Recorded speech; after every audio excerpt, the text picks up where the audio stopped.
ಸ್ನೇಹಿತರೆ, ಯಶೋಧ ಚಾನಲ್ಗೆ ತಮಗೆಲ್ಲರಿಗೂ ಸ್ವಾಗತ.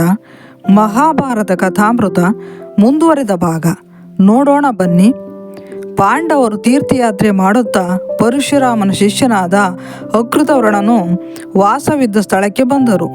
ಯುಧಿಷ್ಠಿರನ ಮನವಿಯ ಮೇರೆಗೆ ಅಕೃತವರ್ಣನು ಪರಶುರಾಮನ ವೀರ ಸಾಹಸ ಕೃತ್ಯಗಳನ್ನು ತಿಳಿಸಿದನು.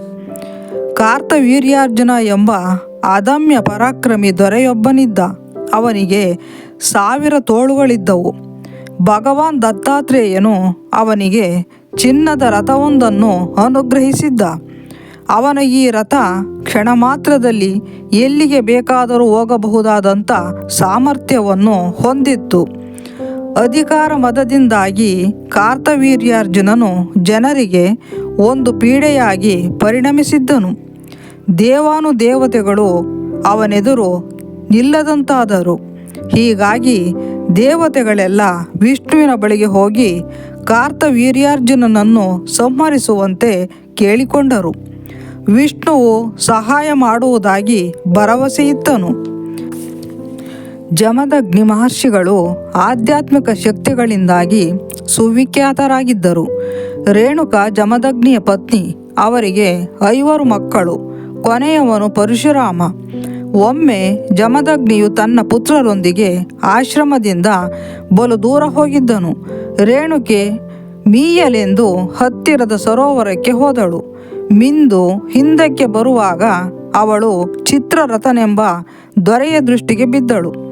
ಚಿತ್ರರಥನು ರೇಣುಕಾ ಮಿಂದ ಸರೋವರದಲ್ಲೇ ತನ್ನ ಪತ್ನಿಯೊಂದಿಗೆ ಜಲಕ್ರೀಡೆಯಾಡುತ್ತಿದ್ದನು. ರೇಣುಕಾ ಅವನಿಂದ ಆಕರ್ಷಿತಳಾದಳು. ಅವನನ್ನು ಬಯಸುವುದು ಪಾಪ ಎಂಬುದು ರೇಣುಕಾಗೆ ತಿಳಿದಿತ್ತು. ಆದರೆ ಅವಳಿಂದ ತನ್ನ ಮನಸ್ಸನ್ನು ನಿಗ್ರಹಿಸಲಾಗಲಿಲ್ಲ. ಅವಳು ಇದೇ ತಳಮಳದೊಂದಿಗೆ ಕುಟೀರಕ್ಕೆ ಹಿಂದಿರುಗಿದಳು. ಜಮದಗ್ನಿಗೆ ತನ್ನ ದಿವ್ಯ ದೃಷ್ಟಿಯಿಂದಾಗಿ ರೇಣುಕಾಳ ಬಯಕೆಯು ತಿಳಿದು ಹೋಯಿತು. ಜಮದಗ್ನಿಯು ತನ್ನ ಮೊದಲ 4 ಮಕ್ಕಳಿಗೆ ತಾಯಿಯನ್ನು ಕೊಲ್ಲುವಂತೆ ಆದೇಶಿಸಿದನು. ಮಕ್ಕಳಿಗೆ ಬಾಯಿಂದ ಮಾತೇ ಹೊರಡಲಿಲ್ಲ. ಅವರು ದಿಗ್ಭ್ರಾಂತರಾಗಿ ಮೂಕರಂತೆ ನಿಂತರು. ಜಮದಗ್ನಿಯು ಅವರೆಲ್ಲರಿಗೂ ಶಾಪ ಕೊಟ್ಟನು. ಅವರೆಲ್ಲ ಆಶ್ರಮವನ್ನು ತ್ಯಜಿಸಿದರು. ಅದೇ ವೇಳೆಗೆ ಪರಶುರಾಮನು ಆಶ್ರಮಕ್ಕೆ ಬಂದನು. ಜಮದಗ್ನಿಯು ತಾಯಿಯನ್ನು ಸಂಹರಿಸುವಂತೆ ಪರಶುರಾಮನಿಗೆ ಆದೇಶಿಸಿದನು. ಪಿತೃವಾಕ್ಯ ಪರಿಪಾಲಕನಾದ ಪರಶುರಾಮನು ಒಂದು ಕ್ಷಣವೂ ಹಿಂದೆ ಮುಂದೆ ಯೋಚಿಸದೆ ತನ್ನ ಪರಶುವಿನಿಂದ ರೇಣುಕೆ ಶಿರಶ್ಛೇದನ ಮಾಡಿದನು. ಜಮದಗ್ನಿಯ ಕೋಪವು ತಣ್ಣಗಾಯಿತು. ಏನು ವರ ಬೇಕಾದರೂ ಕೇಳು, ಕೊಡುತ್ತೇನೆ ಎಂದು ಪರಶುರಾಮನಿಗೆ ತಿಳಿಸಿದನು. ಆಗ ಪರಶುರಾಮನು ಹೀಗೆ ಕೇಳಿಕೊಂಡನು. ಮೊದಲು ನನ್ನ ತಾಯಿಗೆ ಜೀವದಾನ ಮಾಡಿ. ನಮ್ಮಲ್ಲಿ ಯಾರಿಗೂ ಈ ಘಟನೆಯ ನೆನಪು ಉಳಿಯದಿರಲಿ. ನನ್ನ ಅಣ್ಣಂದಿರನ್ನು ನೀವಿತ್ತಿರುವ ಶಾಪದಿಂದ ವಿಮುಕ್ತಗೊಳಿಸಿ. ಅಂತಿಮವಾಗಿ ಯುದ್ಧದಲ್ಲಿ ನನಗೆ ಸೋಲೆಂಬುದು ಇರಲೇಬಾರದು. ಹಾಗೂ ನಾನು ಚಿರಂಜೀವಿಯಾಗಬೇಕು. ಜಮದಗ್ನಿಯು ಈ ಎಲ್ಲ ವರಗಳನ್ನು ಅನುಗ್ರಹಿಸಿದನು. ಒಂದು ದಿನ ಆಶ್ರಮದಲ್ಲಿ ಋಷಿಯು ಪತ್ನಿಯೊಂದಿಗಿದ್ದನು. ಮಕ್ಕಳು ಗೆಡ್ಡೆಗೆಣಸು ಹಣ್ಣು ಹಂಪಲುಗಳನ್ನು ತರಲು ಹೋಗಿದ್ದರು. ಮಹಾಪರಾಕ್ರಮಿ ಕಾರ್ತವೀರ್ಯಾರ್ಜುನನು ಆಶ್ರಮಕ್ಕೆ ಬಂದನು. ರೇಣುಕಾ ಅವನನ್ನು ಸ್ವಾಗತಿಸಿ ಆತಿಥ್ಯ ನೀಡಿದಳು. ಆದರೆ ಅಧಿಕಾರ ದಾಹದಿಂದ ಕಾರ್ತವೀರ್ಯಾರ್ಜುನನು ಆಶ್ರಮವನ್ನು ಲೂಟಿ ಮಾಡುವ ಉದ್ದೇಶವನ್ನು ಹೊಂದಿದ್ದನು. ಅವನು ಕಾಮಧೇನುವಿನ ಕರುವನ್ನು ಎಳೆದಾಡಿದನು. ಆಶ್ರಮದ ಸುತ್ತಮುತ್ತಲ ಮರಗಿಡಗಳನ್ನು ಕಿತ್ತು ನೆಲಕ್ಕುರುಳಿಸಿದನು. ಪರಶುರಾಮನು ಆಶ್ರಮಕ್ಕೆ ಹಿಂದಿರುಗಿದಾಗ ಜಮದಗ್ನಿಯು ನಡೆದುದೆಲ್ಲವನ್ನು ತಿಳಿಸಿದನು. ಪರಶುರಾಮನಲ್ಲಿ ಕೋಪಾಗ್ನಿ ದಗದಗಿಸಿತು.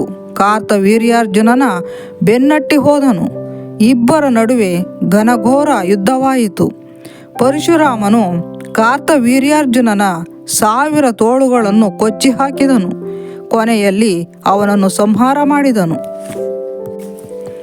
ಕಾರ್ತವೀರ್ಯಾರ್ಜುನನ ಪುತ್ರರು ಮತ್ತು ಬಂಧು ಬಾಂಧವರು ಸೇಡು ತೀರಿಸಿಕೊಳ್ಳಲು ನಿಶ್ಚಯಿಸಿದರು. ಪರಶುರಾಮನು ಆಶ್ರಮದಲ್ಲಿ ಇಲ್ಲದಿದ್ದಾಗ ಆಶ್ರಮದ ಮೇಲೆ ಆಕ್ರಮಣ ನಡೆಸಿದರು. ಜಮದಗ್ನಿ ಋಷಿಯನ್ನು ಕೊಂದರು. ಆಶ್ರಮಕ್ಕೆ ಹಿಂದಿರುಗಿದಾಗ ಪರಶುರಾಮ ಕಂಡದ್ದು ಮೃತ್ಯುವಿನ ಬಾಗಿಲಲ್ಲಿದ್ದ ತಂದೆ ಜಮದಗ್ನಿ ಋಷಿಗಳನ್ನು. ತಂದೆಗೆ ತನ್ನ ಸಹಾಯದ ಅಗತ್ಯವಿದ್ದಾಗ ತಾನು ದೂರ ಎಲ್ಲೋ ಇದ್ದುದಕ್ಕೆ ಅವನು ಪಶ್ಚಾತ್ತಾಪಪಟ್ಟನು. ಕೋಪದ ಆವೇಶದಲ್ಲಿ ಪರಶುರಾಮನು ಕ್ಷತ್ರಿಯರು ಸಂತ ಸದೃಶ ಹಾಗೂ ವೃದ್ಧ ತಂದೆಯನ್ನು ಕೊಂದಿದ್ದರಿಂದ ಜಗತ್ತಿನ ಸಕಲ ಕ್ಷತ್ರಿಯರನ್ನು ನಿರ್ನಾಮಗೊಳಿಸುವುದಾಗಿ ಶಪಥ ಮಾಡಿದನು. ಪರಶುರಾಮನು 21 ಸಲ ಭೂಪ್ರದಕ್ಷಿಣೆ ನಡೆಸಿ ಕ್ಷತ್ರಿಯ ಕುಲವನ್ನೇ ನಾಶಗೊಳಿಸಿದನು. ಮೊದಲು ಕಾರ್ತವೀರ್ಯಾರ್ಜುನನ ಪುತ್ರರನ್ನು ಸಂಹರಿಸಿದನು. ನಂತರ ಕ್ಷತ್ರಿಯರ ಮಾರಣ ಹೋಮಕ್ಕೆ ಹೊರಟನು. ಕ್ಷತ್ರಿಯರನ್ನೆಲ್ಲ ಸಂಹರಿಸಿದ ಪರಶುರಾಮನು 5 ರಕ್ತ ಸರೋವರಗಳನ್ನು ನಿರ್ಮಿಸಿದನು. ಅದೇ ಸಮಂತ ಪಂಚಕ. ಈ ಸರೋವರಗಳ ರಕ್ತದಿಂದ ಪರಶುರಾಮನು ತನ್ನ ಪಿತೃಪಿತಾಮಹರಿಗೆ ರಕ್ತ ತರ್ಪಣವನ್ನಿತ್ತನು. ತಾತ ಋಷಿ ರುಚಿಕರು ಪರಶುರಾಮನ ಮುಂದೆ ಪ್ರತ್ಯಕ್ಷರಾಗಿ ಸೇಡು ಪ್ರತೀಕಾರಗಳನ್ನು ಕೈಬಿಡುವಂತೆ ಅವನ ಮನವೊಲಿಸುವ ಪ್ರಯತ್ನವನ್ನು ಮಾಡಿದರು. ಪರಶುರಾಮನು ತಾತನ ಬುದ್ಧಿಮಾತುಗಳಿಗೆ ತಲೆಬಾಗಿ ಮಾರಣ ಹೋಮ ಯಾತ್ರೆಯನ್ನು ನಿಲ್ಲಿಸಿದನು. ಯಜ್ಞಗಳಿಂದ ದೇವತೆಗಳನ್ನು ಸಂತುಷ್ಟಗೊಳಿಸಿದನು. ಇಡೀ ಭೂಲೋಕವನ್ನು ಬ್ರಾಹ್ಮಣರಿಗೆ ದಾನ ಮಾಡಿದನು. ನಂತರ ಕಠಿಣ ತಪಸ್ಸಿನಲ್ಲಿ ಮಗ್ನನಾದನು. ಪರಶುರಾಮನ ಕಾರ್ಯಗಳನ್ನು ಹೀಗೆ ಅಕೃತವರ್ಣನು ಹೇಳಿದನು. ಅನಂತರ ಪರಶುರಾಮನು ಮಹೇಂದ್ರ ಪರ್ವತವನ್ನು ತನ್ನ ವಾಸಸ್ಥಳವನ್ನಾಗಿ ಮಾಡಿಕೊಂಡಿದ್ದನ್ನು ಯುಧಿಷ್ಠಿರನಿಗೆ ತಿಳಿಸಿದನು. ಕೆಲವು ದಿನಗಳ ನಂತರ ಋಷಿ ಪರಶುರಾಮರೇ ಯುಧಿಷ್ಠಿರನ ಮುಂದೆ ಪ್ರತ್ಯಕ್ಷರಾದರು. ಯುಧಿಷ್ಠಿರನ ಪರಿವಾರದವರು ಪರಶುರಾಮರಿಗೆ ಪೂಜ್ಯ ಭಾವನೆಯಿಂದ ನಮಸ್ಕಾರ ಮಾಡಿದರು. ಮಹಾಭಾರತ ಮುಂದುವರಿಯಲಿದೆ.